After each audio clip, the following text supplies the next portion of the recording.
윤석열 대통령이 구속 후 첫 공수처 조사에 응하지 않았습니다.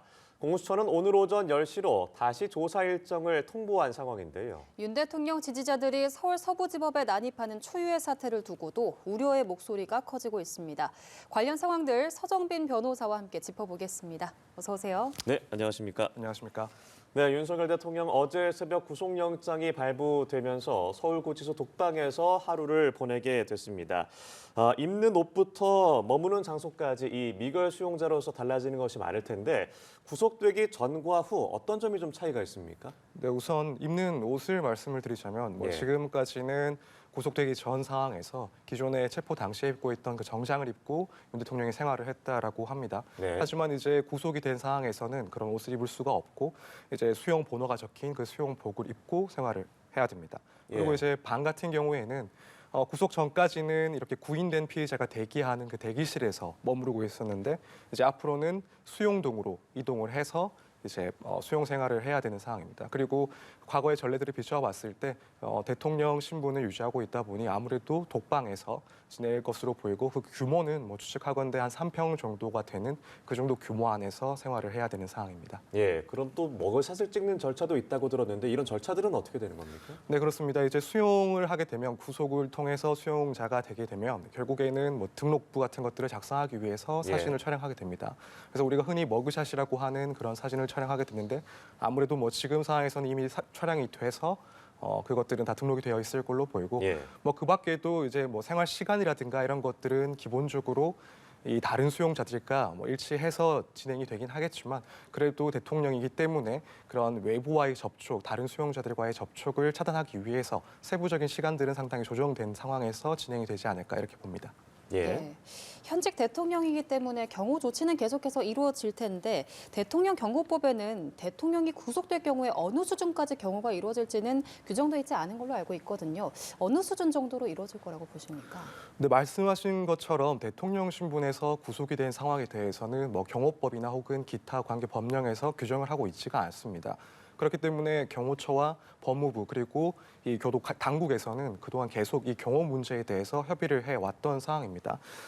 일단 경호처에서는 대통령의 지위가 여전히 존재를 하니 최대한 가능한 한 최대한의 경호를 수행하겠다라는 입장이었던 것으로 보이고 또 나아가서는 구치소 전체를 경호구역으로 설정을 해야 된다 이런 입장이었습니다. 하지만 법무부나 혹은 교정 당국에서는 현실적인 문제가 있기도 하고 또 그렇게 되면 교도 간의 그런 수용자들에 대한 개호권과 충돌하는 문제가 발생하는 그런 문제들이 있어서 난색을 표해 왔고 결국에는 이전까지 상황을 봤을 때 이 경호처 직원들이 대통령이 있는 그 건물에서 머무르는 것이 아니라 네. 따로 사무를 보기에 마련된 그 공간에서 대기를 하면서 업무를 수행해 왔고 이 부분은 앞으로도 변동이 없을 것으로 보입니다. 그 밖에 이제 교도소 밖으로 나올 경우, 구치소 밖으로 나올 경우 그 이동 문제와 관련해서도 지금 처음에 이제 구치소로 이동을 할 때는 경호처 차량으로 처음에 수사를 받기 위해서는 경호처 차량으로 이동을 했었지만 네. 이후에 구치소에서 법원을 출석하는 그 과정에서 보였듯이 결국 대통령도 이 법무부 호송 차량을 이용해서 이동할 수밖에 없고 또 이제 경호처 직원들은 그 호송 차량 주변에서 경호 차량을 통해서 경호하는 방식으로 진행이 될 것으로 보입니다. 예. 예, 또한 공수처가 윤석열 대통령에 대해서 일반인 접견 금지 조치를 내렸습니다. 그러니까 구속된 상태에서 변호사를 제외한 인원은 만날 수 없다. 김건희 여사도 만날 수 없는 거잖아요. 이런 조치를 취한 배경을 뭐라고 볼 수 있을까요? 가장 중요한 것은 증거인멸의 우려가 상당히 높다라고 판단을 했기 때문이라고 생각할 수 있습니다. 예. 지금 윤 대통령 말고도 김용현 전 국방부 장관 같은 경우에도 검찰에서는 이러한 조치를 취한 바가 있습니다. 그리고 그 이유는 당연히 증거인멸의 우려였고요. 사실 그동안의 과정들 그리고 윤 대통령 측의 그런 대응들을 봤을 때 결국 그런 증거인멸의 우려를 높이는 그런 상황들이 만들어지긴 했었습니다. 예. 지금 수사를 받으면서도 결국 대부분의 진술에 대해서는 거부를 하면서 무비권을 행사해 온 반면 또 한편으로는 대리인들을 통해서 이 사건에 대한 입장을 밝힐 때 관계자들의 진술, 예컨대 사령관들의 그런 진술들, 윤 대통령에 대해서 불리하게 적용할 수 있는 그런 진술들에 대해서는 모두 사실이 아니다. 여기에 대해서는 왜곡이 돼 있다. 이런 식으로 일관되게 주장을 해왔습니다. 네. 그렇다면 앞으로의 그런 과정들이 예상해 봤을 때 윤 대통령의 지휘에서 이런 관계자들 혹은 아직까지 사건에 조사를 받고 있거나 재판받고 있지는 않지만 또 관련되어 있는 그런 사람들에 대해서 그 진술 같은 것들을 변경을 시키거나 혹은 회유를 할 수 있는 가능성이 충분히 높다라고 판단을 했을 겁니다. 예. 그렇기 때문에 변호사 외의 접견 자체를 차단함으로써 그런 증거 인멸할 수 있는 위험을 최대한 줄이겠다. 이런 내용으로 결국에는 조치가 취해진 상황입니다. 예, 윤 대통령 구속영장 발부 사유의 핵심도 증거 인멸 우려였거든요. 대통령 측 변호인단은 반발을 했고 윤 대통령도 옥중 입장문을 밝히면서 잘못된 것들을 바로잡겠다 이렇게 밝혔는데 사실상 계속해서 법적 대응을 하겠다 이런 의미로도 읽히거든요. 어떤 카드들이 있다고 보십니까? 물론 앞으로의 수사 그리고 정식적인 재판에 임하면서 방어권을 행사하는 것도 있지만 이제 관심을 갖고 있는 부분들은 결국 그 이전에 그 과정에서 또 다른 그런 불복 절차들 혹은 석방과 관련된 절차들을 진행하지 않을까 이 부분입니다. 우선 수사 단계에서는 앞으로 구속 적부심을 청구하지 않을까, 또 한편으로 재판 단계에 나아가서는 우리가 쉽게 얘기하는 그 보석 청구를 하지 않을까 이런 점들을 관심 있게 보고 있는 상황입니다. 네. 지금 상황에서는 우선 그렇다면 구속 적부심을 청구할 것인가 이 부분이 우선 집중이 쏠리고 있는 그런 상황인 것 같은데 네. 결국에는 지금까지의 행보를 봤을 때는 이 구속 적부심도 청구를 하지 않을까 예상이 됩니다. 사실 그동안 윤 대통령 측에서는 이 형사사건과 관련해서 법적으로 허용되고 있는 그런 모든 불복 절차들을 시행을 해왔습니다. 그중에 대표적인 것이 얼마 전에 있었던 중앙지법에 청구를 한 그 체포적부심이고 네. 체포적부심 같은 경우에는 뭐 해마다 많아도 한 백몇십 건 정도밖에 되지 않는 사실상 그렇게 많이 이용되지 않는 제도임에도 불구하고 이런 청구를 했다라는 것을 봤을 때 그렇다면 구속 적부심도 그 가능성 여부를 떠나서 일단 법적으로 허용된 수단이니 이걸 활용하지 않을까 이렇게 예상을 하고 있습니다. 예. 윤석열 대통령이 어제 구속 이후 첫 소환 조사에 불응을 했습니다. 그리고 오늘 공수처가 오전 10시에 재소환을 통보했는데 이것을 지키지 않을 경우에 수사가 어떻게 진행될지 사실 구속이라는 것이 이 수사에 집중하기 위한 방법 아니겠습니까? 피의자가 또 피고인이 이렇게 수사에 불응한다라고 했을 때 그동안은 좀 어떻게 진행이 됐었습니까? 사실 그런 경우에는 뭐 강제로 구인할 수 있는 방법이 아예 없는 것은 아니지만 실무적으로 그런 일들이 많이 발생하지는 않았습니다. 뭐 정말 필요하다고 한다면 종종 구속된 피의자에 대해서 별도로 체포영장을 받아서 그다음 강제 인치를 시킨 다음에 조사를 네. 진행하는 방식도 있긴 했습니다. 다만 이런 지금 사항은 공수처도 충분히 예상을 하고 있었을 것이라고 보입니다. 뭐 이전에 그런 조사에서도 사실 인정신문 그러니까 뭐 직업이라든가 가족관계라든가 이런 인물의 특정을 위해서 질문하는 내용들에 대해서도 대부분 진술을 하지 않았던 그런 태도들을 봤을 때 또 지금도 여전히 출석을 거부하고 있는 상황을 봤을 때 공수처는 당연히 대통령이 출석을 하지 않을 것이다 혹은 출석을 하더라도 진술을 거부할 것이다라는 것은 이미 충분히 예상하고 있을 상황입니다. 예. 그렇기 때문에 여기에 대해서 사실 집중을 할 필요는 없을 거라고 보고 있을 거고 이제 지금 영장이 발부가 되면서 이 혐의의 입증과 관련된 그런 상당 부분이 어느 정도 증명이 됐다라고 판단을 할 것이기 때문에 네. 그렇다면 진술 외에 또 다른 객관적인 증거나 혹은 다른 관련자들의 진술만으로도 충분히 혐의가 입증된다라고 어느 정도 판단을 했을 거고 여기에 그래도 좀 더 보완할 것들이 있는 건지 혹은 뭐 강화할 그런 내용들이 있는 건지 혹은 추가적으로 뭐 압수수색 등을 통해서 조사들을 진행하고 물증을 수집할 수 있을지 이런 부분들에 대해서 더 신경을 쓰고 조사를 이어져 나갈 것으로 생각이 됩니다. 네, 그렇다면 이제 조사에 불응한다고 한다면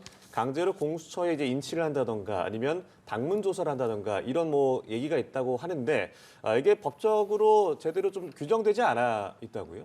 네, 그렇습니다. 사실 이렇게 구속된 피의자에 대해서 그럼 기존에 발부된 구속영장으로 이런 피의자를 다시 조사실까지 불러올 수가 있느냐. 네. 여기에 대해서는 명확하게 근거로 삼고 있는 규정이 없긴 합니다. 물론 이제 그 소수의 판례들이 있어서 이 경우에도 기존에 발부된 구속영장의 효력이 유지가 되기 때문에 여기에 근거해서 데려올 수 있다라는 판단을 내린 바가 있긴 하지만 사실 실제로 이런 일들이 많이 발생하지를 않고 말씀드린 것처럼 규정이 없다 보니까 네. 뭐 종종 있는 일은 아니라고 볼 수가 있습니다.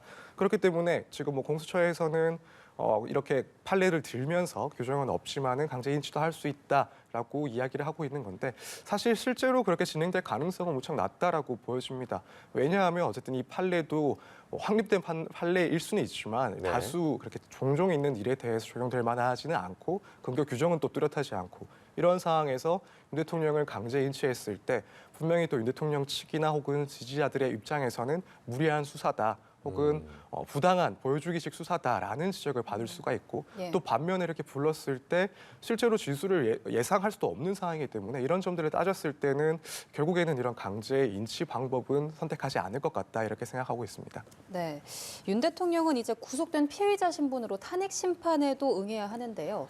이게 물론 탄핵 심판과 이 형사 사건은 별개의 사안이지만 탄핵 심판에도 어쨌든 좀 영향을 줄 거라고 이런 전망이 나오는데 이거는 어떻게 보시나요? 상당히 영향을 줄 수 있다라고 보여집니다. 물론 말씀하신 것처럼 별개의 절차이고 예. 심판 대상도 별개이긴 합니다. 하지만 그럼에도 불구하고 헌법재판소에서 판단하는 것은 이 탄핵 대상자가 과연 헌법과 법률을 준수할 그런 의사를 보이고 있느냐 혹은 그렇지 않느냐도 상당히 중요하게 판단할 수밖에 없습니다. 근데 지금까지의 모습을 봤을 때는 과연 이제 헌법재판소에서 윤 대통령의 그런 행보를 봤을 때 헌법과 법률에 지켜진 절차대로 그 안에서 적절한 방어권을 행사하고 있느냐 이렇게 판단을 할 것인지 혹은 그렇지 않다면 지금 시스템은 사법 절차를 이용하고 있지만 거기에 대해서 실질적인 내용들은 이 방어권의 행사를 넘은 것이다라고 판단할 것이냐 이 부분에 대해서 분명히 심히 고민을 할 부분이라고 생각을 하고 예. 지금까지의 이런 상황들 그리고 앞으로 예상되는 그런 절차들에서도 어떤 모습을 보이는지는 결국에는 이 헌법재판에서도 중요한 영향을 미칠 거라고 생각을 합니다. 예. 어제 새벽 헌정사상 초유의 이 현직 대통령 구속이라는 일도 있었지만 더욱더 충격적인 일도 있었습니다. 지지자들이 서울 서부지법으로 진입해서 또 기물들을 파손하고 또 폭력 사태까지 벌어졌습니다. 법원행정처장이 어제 현장에 방문을 해서 입장문을 내고 법치주의에 대한 부정이자 도전이라면서 심각한 우려를 표했고요. 대법원장도 오늘 오전에 대법관 회의를 소집했습니다. 변호사로서 어제 있었던 서부지법 난동 사태에 대해서 좀 어떻게 보셨는지 궁금한데요. 무척 충격적인 그리고 전혀 상상도 하지 못한 일이 발생을 했습니다. 예. 변호사 입장에서는 늘 드나드는 공간이기도 하고 사실 많은 시간을 또 소비를 하는 그런 공간이기도 해서 더욱 충격이 크게 느껴지기도 했습니다.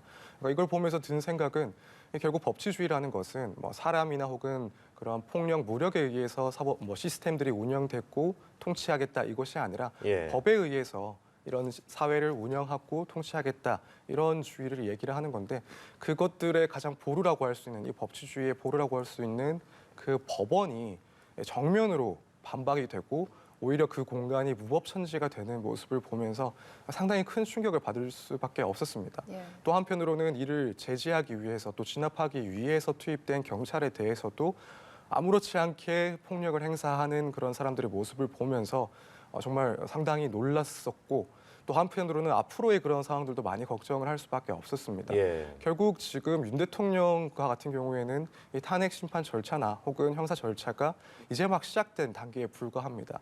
그런데 이런 초기 단계에서 이런 지지자들의 일부가 폭동과도 같은 그런 폭력적인 행태를 보였다는 것은 앞으로의 과정에서도 충분히 이러한 일이 발생할 수가 있고 또 이러한 시도가 있을 수 있다라는 생각을 할 수밖에 없었습니다.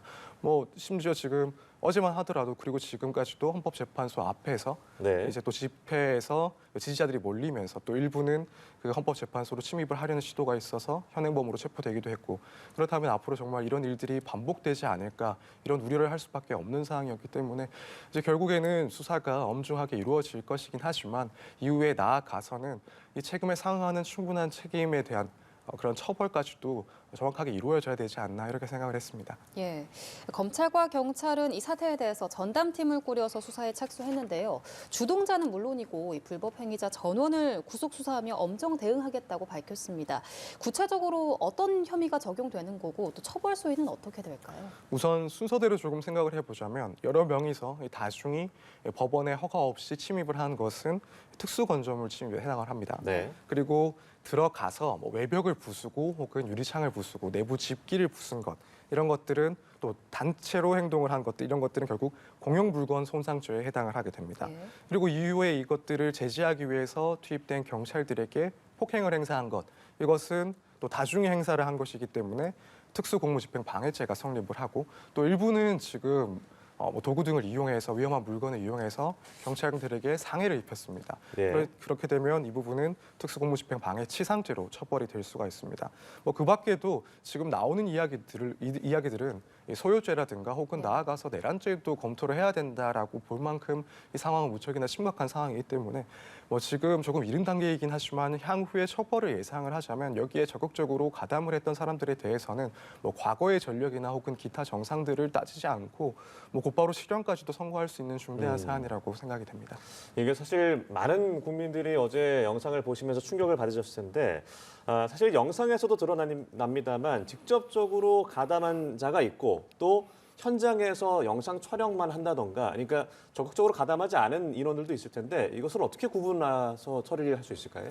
물론 직접적으로 행동을 했느냐, 이런 예. 폭력적인 행동을 했느냐 하지 않았느냐 또 따져봐야 될 문제이긴 하지만 말씀하신 것처럼 뭐 물리력을 직접 행사하지는 않더라도 이렇게 뭔가 격려를 하고 자극을 하는 행동 역시도 평가를 받을 수가 있습니다. 예. 결국 이 사람들은 집단적으로 행동을 한 것이기 때문에 이 공동정범이라고 해서 각각의 그런 역할도 따져서 보긴 하겠지만 얼마나 기능적인 역할을 또 했는지도 함께 묶어서 판단을 하게 됩니다. 그렇기 때문에 그런 선동이나 혹은 격려 등이 상당히 영향을 줬다라고 판단을 한다면 직접 실행을 뭐 한 사람이 아니라 하더라도 그만큼 상응하는 책임을 지울 수가 있습니다. 예, 당시에 이 난입했던 지지자들이 구속영장을 발부한 차은경 판사를 찾아다녔다고 하거든요. 이후에도 협박글들이 끊임없이 올라오는 상황인데 그래서 경찰이 오늘부터 차 부장판사에 대한 신변 보호에 나섰습니다. 이렇게 판사를 향한 위협을 가할 경우에는 어떤 처벌이 이루어지나요? 우선 뭐 게시글을 통해서 이런 협박글들을 알리고 퍼뜨리는 경우에는 협박죄에 해당을 합니다.